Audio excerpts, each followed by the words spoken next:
ओम शांति। आज सुनते हैं प्यारे बाबा की 9 जुलाई की मुरली से दिल में चपने वाली गहराई की बातें।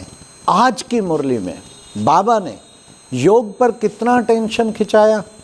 बाबा ने एक ऐसी युक्ति बता दी जिसको अगर हम ध्यान में रखें तो निरंतर योगी बन सकते हैं। बाबा ने कहा कि बच्चे, तुम हर समय दुनिया क्या करती है, अपनी बायोग्राफी लिखती रहती है। मैंने ये किया, ये खाया, ये गया, ये किया। उसका क्या फ़ायदा बच्चे? सारा दिन की बायोग्राफी लिखेंगे, रात को बैठ के भी लिखेंगे। बच्चे, तुम बच्चों को क्या करना है, हर घंटा बच्चे याद का चार्ट लिखना है। कितना मुझे याद रही, ये साथ साथ नोट करते रहो और रात को फिर टोटल करो और कोशिश करो, लक्ष्य रखो मुझे 6 घंटे तक पहुंचना है, 8 घंटे तक पहुंचना है। फिर पहुंच भी जाएंगे। अगर लक्ष्य पक्का होगा पहुंच जाएंगे। जैसे हमने एक प्रतिज्ञा की हुई है हर मास 108 घंटा सिटिंग योग की। मैंने देखा इस पिछले मास में ही मेरे काफ़ी घंटे रह गए थे, 4 दिन में 24 घंटे, तो मैंने 6 घंटा प्रतिदिन किया, क्योंकि लक्ष्य था 108 से कम तो पहुंचना ही नहीं। और काफ़ी समय से चल रहा है ये, कई वर्षों से हम 108 घंटा प्रति मास योग करते हैं, जिसमें 3.5 घंटा रेगुलर करो तब बन पाता है। इसी तरह दिन में भी अगर हर घंटे लक्ष्य होगा ना, मैंने 20 मिनट 25 मिनट हर घंटे में याद का चार्ट बनाना ही है, तो फिर आप देखना बन जाएगा, बन जाएगा। कभी स्पेशल बैठेंगे 40 मिनट भी याद रहेगी। परंतु बड़ा टेंशन, जो बाबा ने कल भी कहा था, दृढ़ता से अपने मन को कंट्रोल करो।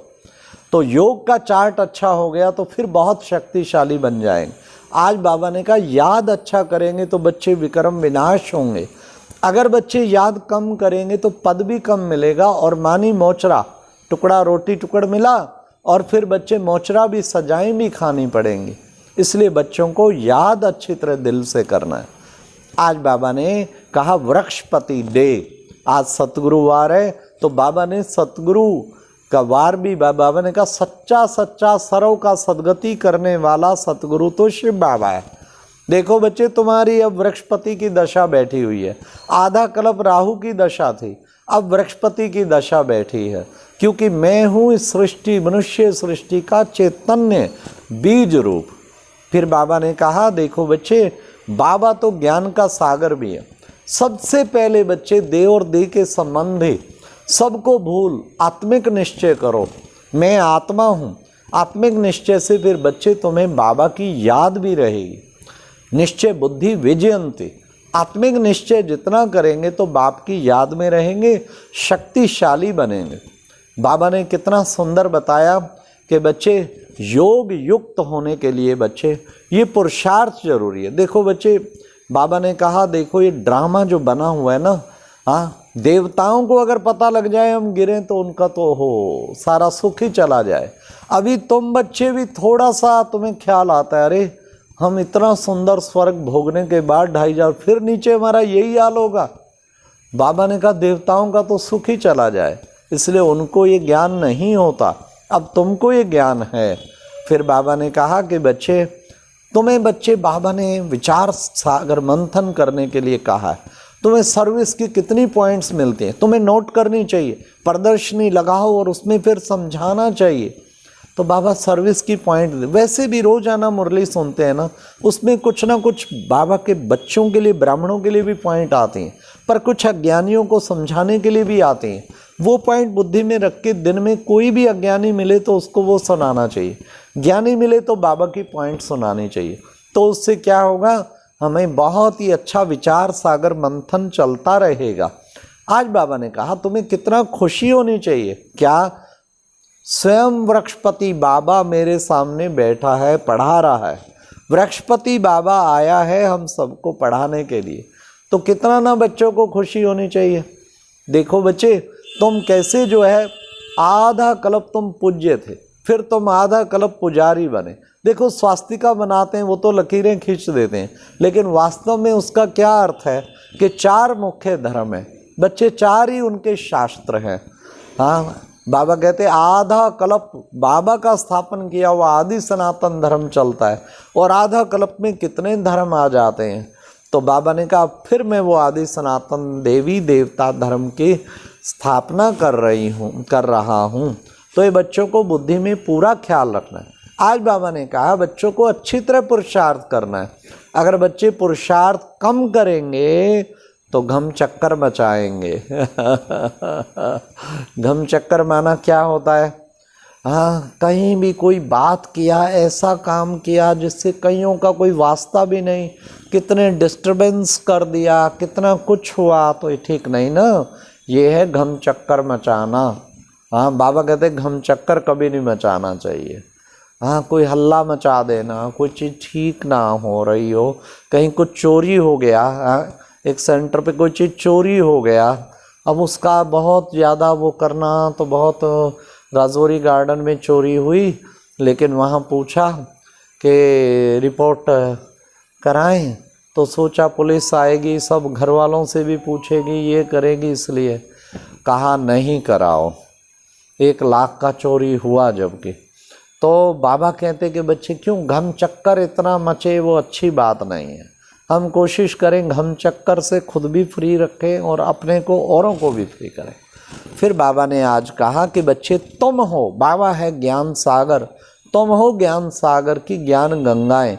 वो पतित पावन गंगा होता है ना बच्चे, पतित पावनी गंगा कहते हैं। तो वास्तव में तुम हो सच्ची सच्ची ज्ञान गंगाएं, जिनके द्वारा जो है सब विक्रम विनाश होते हैं। तो तुम्हें ऐसा ज्ञान गंगा बनना है।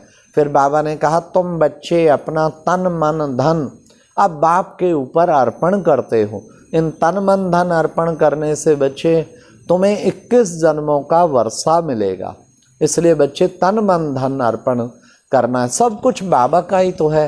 अरे तेरा दिया हुआ सागर, उसमें से तेरे ऊपर ही कुछ लोटे चढ़ा रहे हैं, तो ये तन मन धन तेरे पे अर्पण किया ना हमने। इसलिए बाबा तेरा तुझको सौंपिए क्या लागत है मेरा, कहते नहीं है जो कुछ है सो तेरा, तेरा तुझको सौंपिए क्या लागत है मेरा।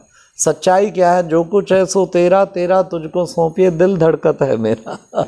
देखते हैं और भी कोई सौंप रहा है कि मैं अकेला ही तो नहीं सौंप रहा हूँ।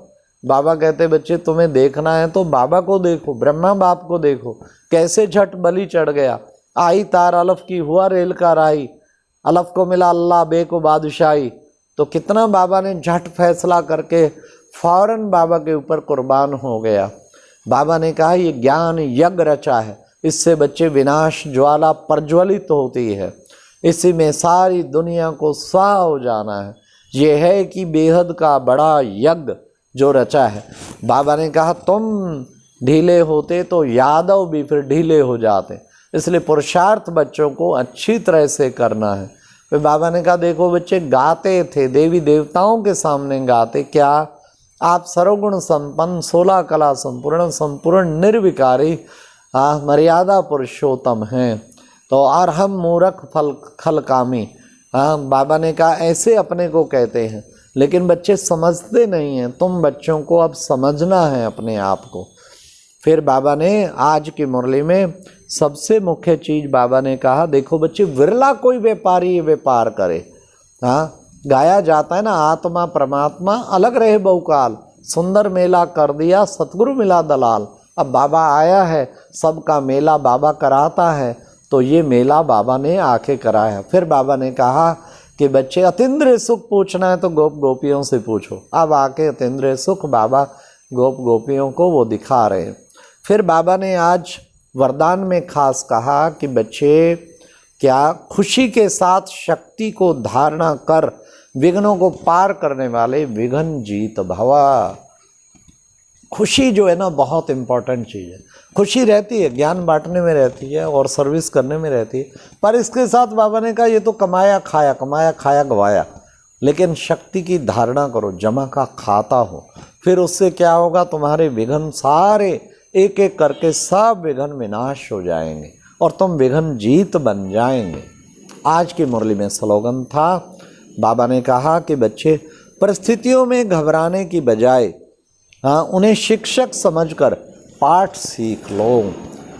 परिस्थितियाँ अनेक आएंगी, अनेक से अनेक, पर हर परिस्थिति से कुछ शिक्षा मिलती है। अंदर समझो कुछ कल्याण है, उससे पाठ सीख कर हमें जो है शिक्षक के रूप में उसे अपना वरदान समझ के चलें, उससे पाठ सीख लो। बस बाबा ने कहा परिस्थितियों से पाठ सीख लो। आज का मुरली में अव्यक्त इशारा था। बाबा ने कहा ज्वालामुखी योग के द्वारा शक्तिशाली याद की स्थिति अनुभव करो। बाबा ने कहा जब तुम्हारी शक्तिशाली याद नहीं होती ना तो यादव भी ठंडे पड़ जाते हैं। तुम योग युक्त होते हैं तो वो भी, उनकी परेशानियां खत्म। तो तुम अपनी शान में, रूहानी शान में रहो तो सब प्रकार की परेशानियां खत्म हो जाए। ये था आज का व्यक्तिशान। अच्छा, ओम शांति। ये थी आज की मुरली से दिल में छपने वाली गहराई की बातें। ओम शांति।